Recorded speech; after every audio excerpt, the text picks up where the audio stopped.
Hello guys, আসসালামু আলাইকুম। আজকে চলে এসেছি পদ্মার পাড়ে, সাথে আছে বন্ধু অনিল এবং বন্ধু সাব্বির। তো এর আগের ভিডিওতে, আগের ব্লগগুলোতে আমি বেশি কথা বলছি, তো আজকে সমস্ত দায়িত্ব, কথা বলার দায়িত্ব আমাদের অনিল ভাইয়ের। তো আজকে সেই আমাদের দিক নির্দেশনা দিবে। সে বলতেছে একটু পর হচ্ছে নদীতে নামবে।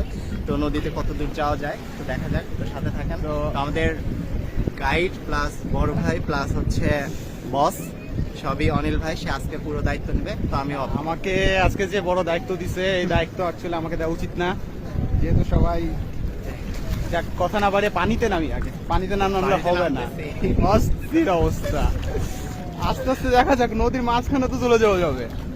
এখন গরমের মধ্যে যেহেতু এখন মোটামুটি একটু তাপই বেড়েছে, কারণ রাজশাহীর তাপ মানে সবাই জানেন, ছোটখাটো একটা মরুভূমি, ভদ্রা টদ্রা সবকিছু গরমে একদম ডুবে যাচ্ছে।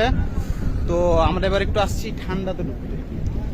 তো মোটামুটি দেখছেন হাঁটু জলে ডুবে আছে সব, আর সামনে নৌকা টোকা আসছে, অনেকেই ঘুরতে আসছে।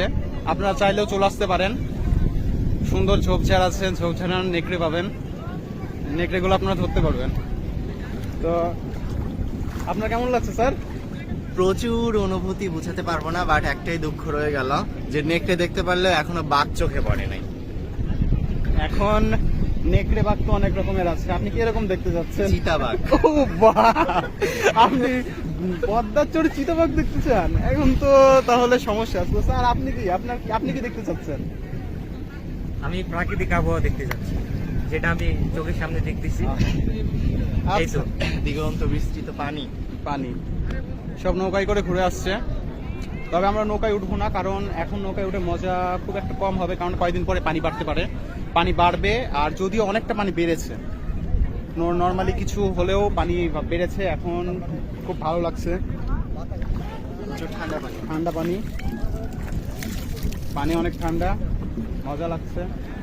এখন বলা যায় গোধূলি বলা যায় না, এখন গোধূলি লগ্ন। হ্যাঁ, গোধূলি লগ্ন বলা যাচ্ছে, কারণ একটু আগে যথেষ্ট পরিমাণ গরম ছিল, এখন ঠান্ডা বাতাস, আস্তে আস্তে ঠান্ডাটা বাড়তে শুরু করেছে। এখন এখানে আরো মজা হবে, কারণ সামনে ওপরে আইসক্রিমের একটা ব্যবস্থা আছে। আমরা এখানে ছোটখাটো 2 চাকার স্পিড বোট দেখতে পাচ্ছি, একটু পরে আপনারা দেখবেন আসছে। চাঁদ উঠছে আকাশে, ওই তো আশা করছি দেখতে পাচ্ছেন। অনেকে ডুবে যাওয়ার অবস্থা হয়েছে না? চাঁদ উঠছে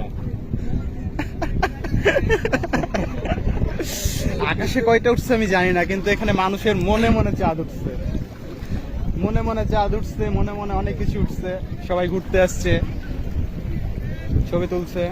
এই যে আরেকটা নৌকা ঘুরতে এখন নিয়ে যাচ্ছে, জাহাজ। হ্যাঁ বলা যায় এটা হচ্ছে রাজশাহী আটলান্টিক মহাসাগর এটা, আর এটা হচ্ছে রাজশাহী টাইটানিক।